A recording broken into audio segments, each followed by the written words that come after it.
Bom dia! Que a paz do Senhor Jesus inunde o seu coração neste novo dia. Você já se sentiu em uma encruzilhada, com uma pergunta ecoando no fundo da sua alma? E agora, o que eu faço? E se eu te dissesse que essa pergunta, essa angústia no peito, pode ser o início da maior virada da sua vida? Fique comigo, pois hoje vamos mergulhar em uma passagem que revela a resposta divina para esse questionamento.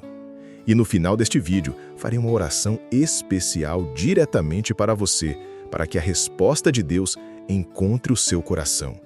Se você ainda não faz parte da nossa comunidade, aproveite agora para se inscrever no canal Acordando em Oração, acionar o sininho de notificações para não perder nenhuma mensagem, deixar o seu curtir para que esta palavra alcance mais vidas e compartilhar este vídeo com alguém que precisa ouvir o que Deus tem a dizer.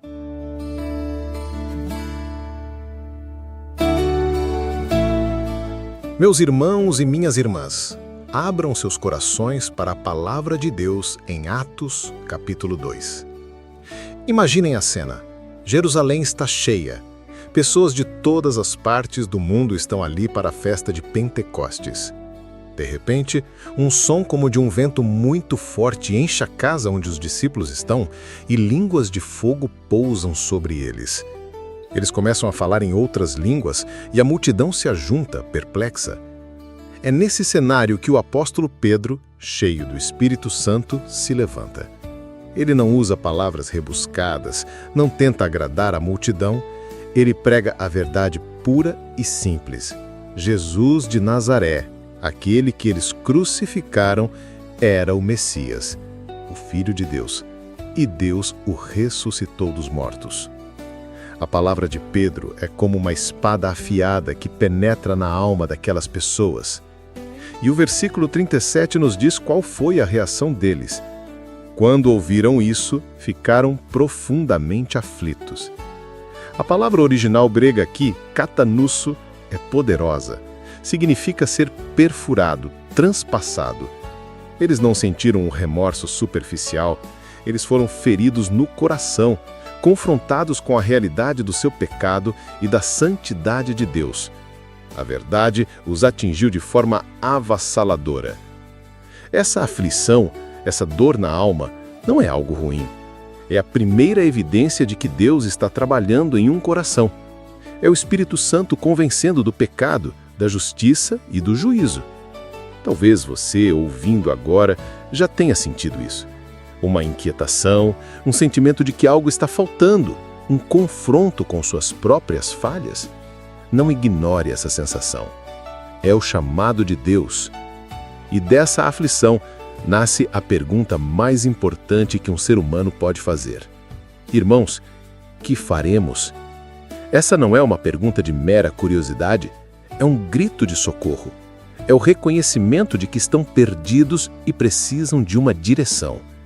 Eles não perguntaram o que devemos pensar ou o que devemos sentir. Eles perguntaram o que faremos. É uma busca por ação, por uma saída, por salvação. Eles entenderam que precisavam fazer algo, mas não sabiam o quê. E essa é a beleza da humildade diante de Deus. Reconhecer que não temos as respostas e que precisamos desesperadamente da sua orientação.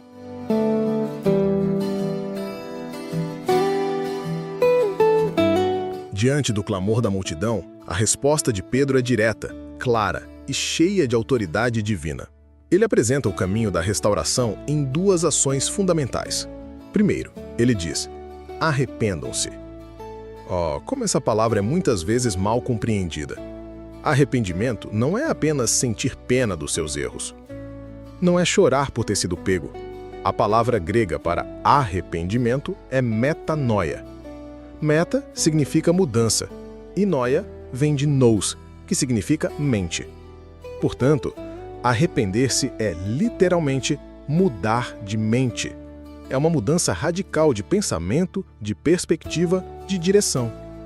É olhar para o seu pecado da mesma forma que Deus olha, com repulsa. É concordar com Deus que o seu caminho estava errado e decidir, com toda a sua vontade, dar meia volta. é abandonar seus ídolos, seu orgulho, sua autossuficiência e se voltar completamente para Cristo. O arrependimento genuíno muda seu comportamento porque antes ele mudou seu coração. É uma decisão consciente de morrer para o eu e viver para Deus. Em segundo lugar, Pedro continua: e cada um de vocês seja batizado em nome de Jesus Cristo para perdão dos seus pecados. O batismo não é o que salva. A salvação vem pela graça mediante a fé. Mas o batismo é o testemunho público dessa fé.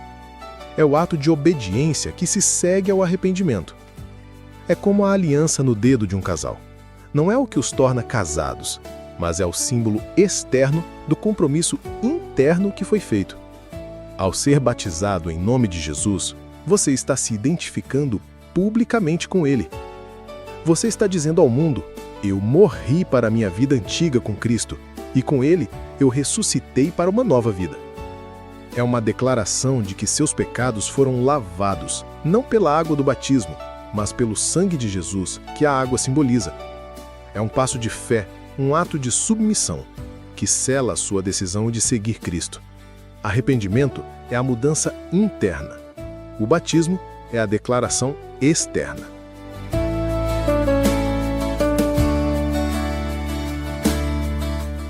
Após apresentar os passos da obediência, Pedro revela a consequência gloriosa: e receberão o dom do Espírito Santo. Veja bem, o Espírito Santo não é uma recompensa que conquistamos por nosso mérito. Ele é um dom, um presente gracioso de Deus para seus filhos. Quando você se arrepende e confia em Cristo, o próprio Espírito de Deus vem habitar dentro de você. Ele é o selo da sua salvação, a garantia da sua herança eterna. Ele é o seu consolador nas horas de dor, seu guia nas decisões, aquele que te capacita a viver uma vida santa e a testemunhar de Jesus. Receber o Espírito Santo é receber o próprio Deus habitando em nós, nos transformando de dentro para fora, nos dando poder para viver a vida cristã.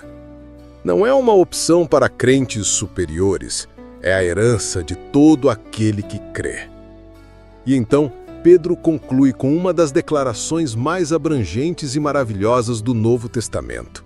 Pois a promessa é para vocês, para os seus filhos e para todos os que estão longe, para todos quantos o Senhor, o nosso Deus, chamar. Escute isso. A promessa não estava limitada àquela multidão em Jerusalém. Pedro, inspirado por Deus, abre o leque da graça de uma forma extraordinária. A promessa é para vocês, aqueles que estavam ouvindo naquele exato momento, para os seus filhos, a geração seguinte, mostrando que a aliança de Deus é multigeracional, e para todos os que estão longe. Isso nos inclui, você e eu que estávamos distantes no tempo, no espaço, na cultura, distantes pelo nosso pecado. Nós somos os que estavam longe.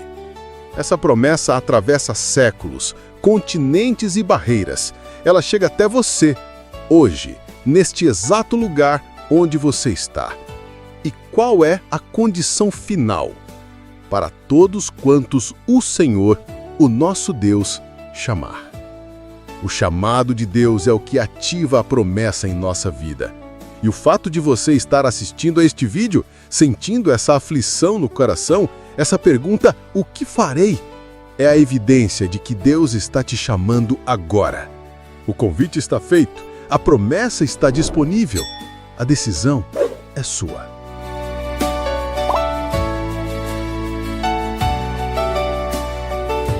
Feche seus olhos onde você estiver. Quero orar por você.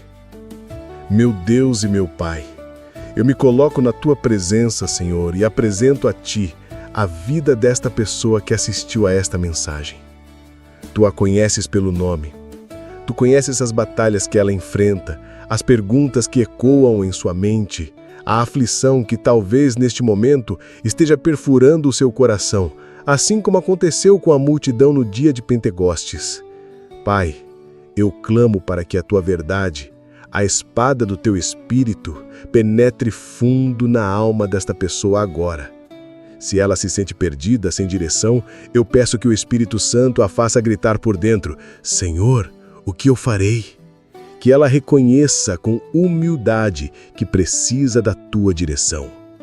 Eu oro, Deus, por um espírito de arrependimento genuíno, não um remorso passageiro, mas uma metanoia, uma mudança radical de mente e de coração, que ela sinta repulsa pelo pecado e um desejo profundo de se voltar para ti, de abandonar os caminhos antigos e abraçar a nova vida que só tu podes dar. Senhor Jesus, eu apresento esta vida a ti. Perdoa os seus pecados. Lava-a com o teu sangue precioso. Eu a declaro justificada pela fé no teu sacrifício. E, Pai, conforme a tua promessa, eu peço, derrama sobre ela agora o dom do teu Espírito Santo. Encha com a tua presença, sela a sua salvação, conforte o seu coração e guie os seus passos a partir deste dia. Que a tua promessa, que é para ela e para a sua família, se cumpra de forma poderosa. Que esta oração seja um marco, o início de uma caminhada de fé, obediência e intimidade contigo. Eu a abençoo em nome do Pai, do Filho e do Espírito Santo. E que ela sinta o teu abraço de amor e de perdão neste exato momento. Amém e amém.